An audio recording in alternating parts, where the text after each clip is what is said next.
All right, welcome to the impressions video of the week, as we have one of those lined up in this session. Up this time is Annihilate the Spance. RTS base builder with constant production and minimal micromanagement. And getting the hint of machine translation here. Anyway, direct fleets of autonomous ships in huge battles.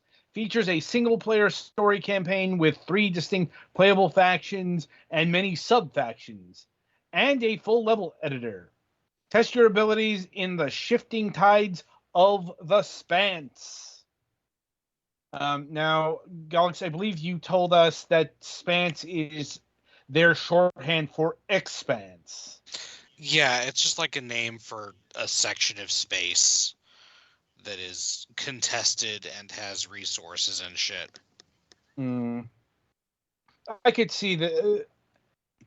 I get what they were going for, though. I have a hard time believing that Spance would ever be uttered by anyone who actually existed. I mean, really, to me, it's still just I can't get out of my head that it sounds like what you wear alongside your shirt. Fair enough. So yeah, this is an RTS game, and once again, due partially to I'm not great at them, but I underestimated the amount of time it takes to accomplish anything, so I only got through like the very initial tutorial stage, and then the second tutorial stage that's a bit more in depth. But this is an RTS where your degree of direct control is pretty much limited to building things and like directing the stuff that you built to particular locations. You can't click on a specific ship and tell it where to go. You can only say that ships built by this factory take this route.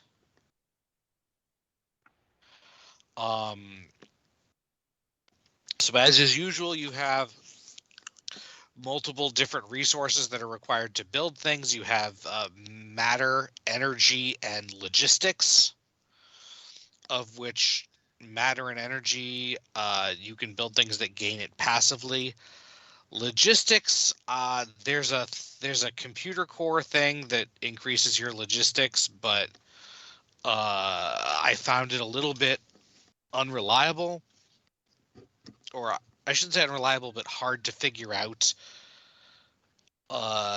if it only goes up when you build those, or if there's any other thing that makes it go up. I ended up with negative logistics at some point, which shouldn't be possible.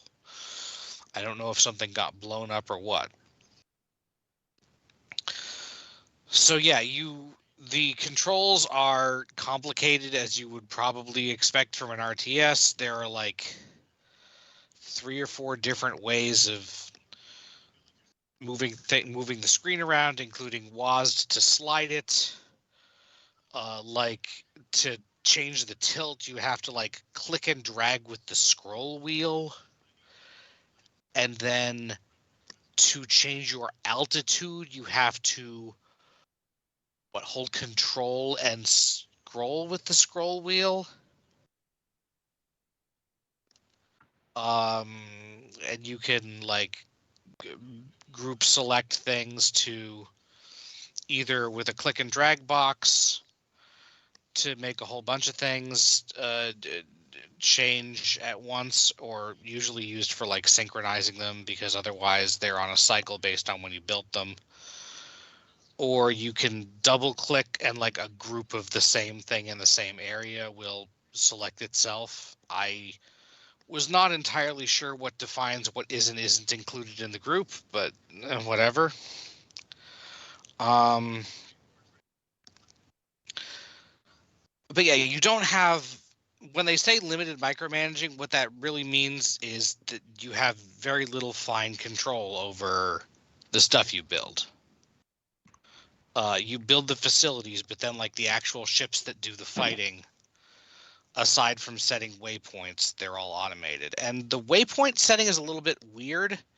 You go to tab, you hit tab to go into the waypoint mode, and then you have to double click somewhere on your facilities, and it makes like a perfectly round cylinder. And then the stuff that's in there is what is included. But you will note something if you look at the units you are building, which is that you are building on a square grid. So it's really easy to like just miss some things or have them be, I think in some cases I had some things that were in two overlapping waypoint groups and then they just ignored both of them. I'm not sure about that, but there were still some. So on the second stage, one of the things they teach you with the waypointing thing is that the opposing side has a basically an impenetrable fortress that you don't have to do anything with, but it's the closest thing because when you're not using the waypoint things, your units will just go after the nearest thing. So you have to waypoint to send things to go to the other things instead. And throughout the entire thing, there were always at least a few little fighters that whenever they spawned were going off after that. So I don't know.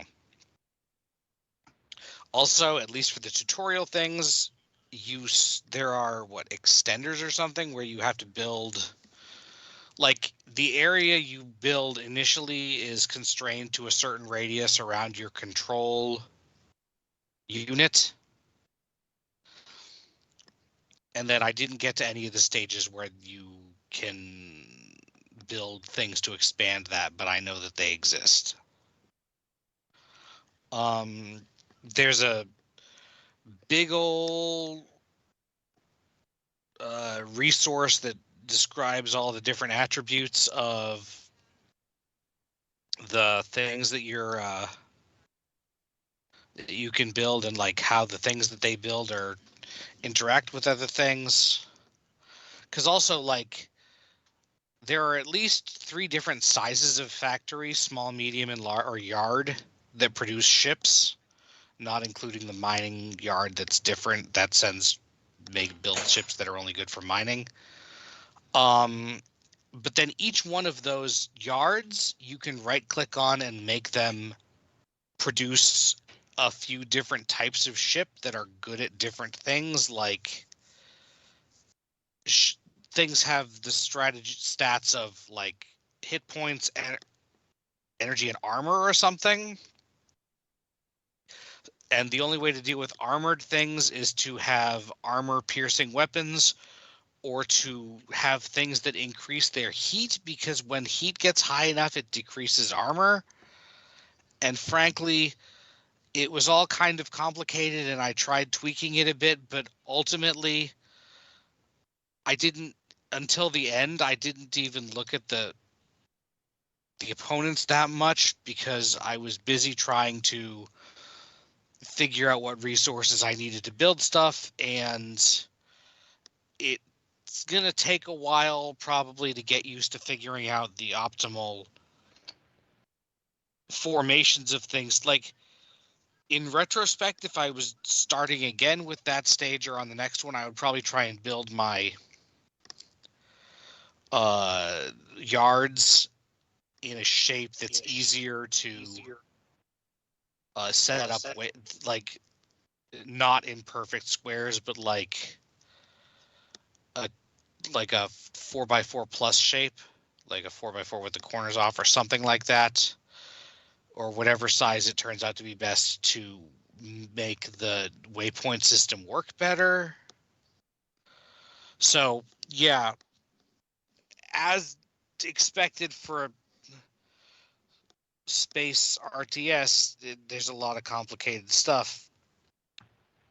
And unfortunately, I don't have a whole lot of experience with things like Star. Like there are also other factions, but I didn't even see more than the one. And I'm not familiar with other works in the genre enough to be able to give you a strong idea of how it compares to, say, StarCraft. You do get in between things, mission briefings with actual characters. You get like a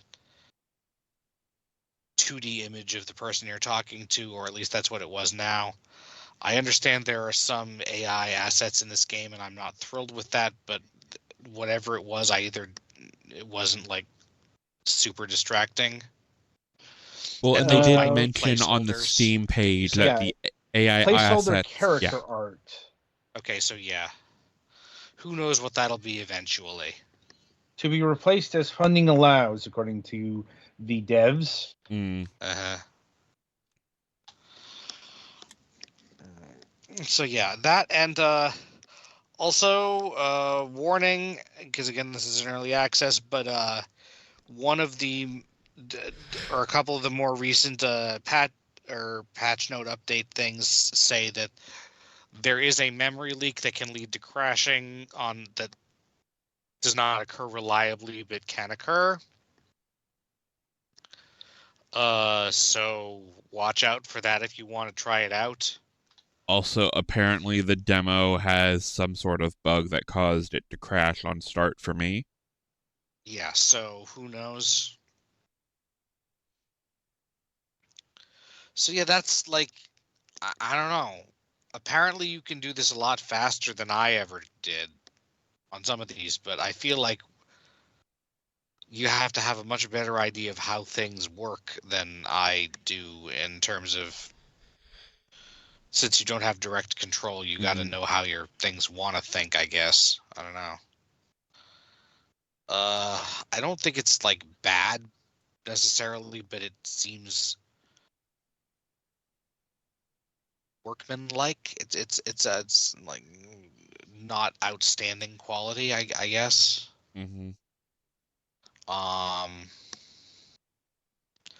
Also, a lot of the text and menus and stuff has a simple, kind of almost like the Windows 95, 98, maybe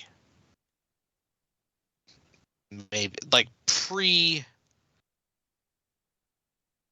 like an older, like that kind of aesthetic, which I think some of is intentional, but some of it might also just be it's cheaper to use simple assets for computer menus and stuff. What we might call like programmer art.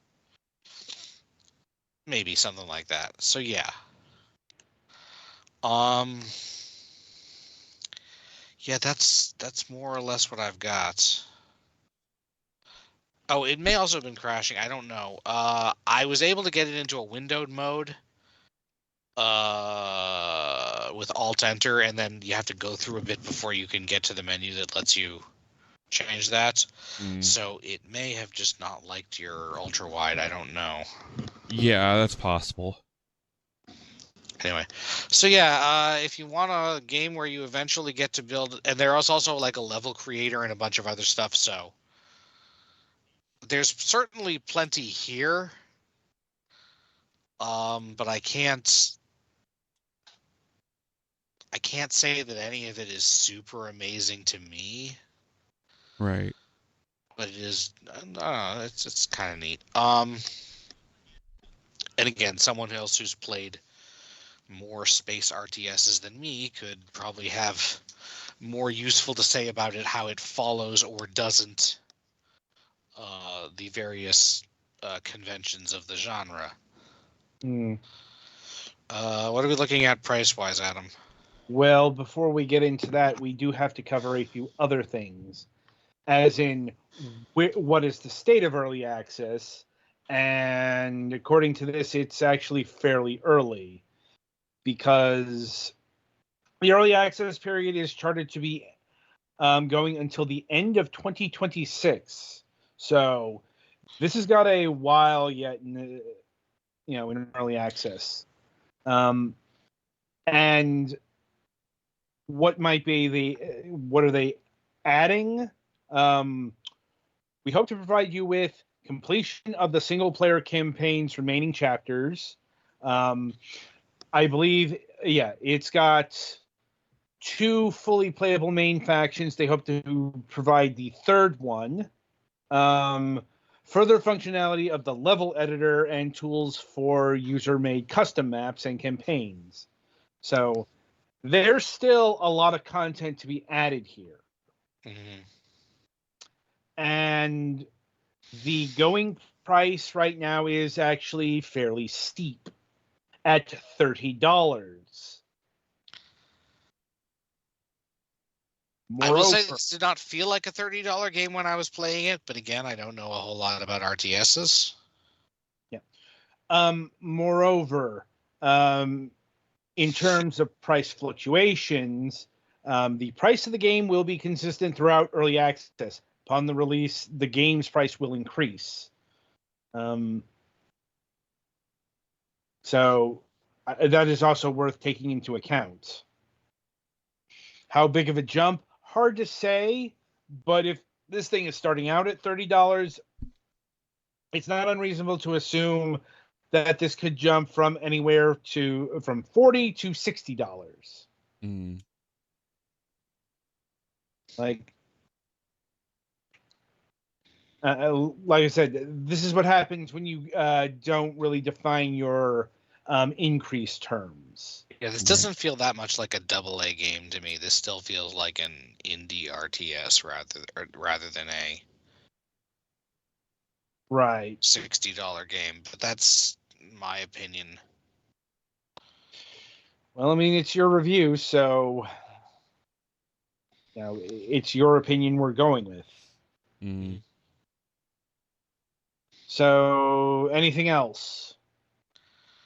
That's probably about all I got. All right, then. So that'll about do it for Annihilate the Spance. Be sure to tune in after the break as we review Orcs.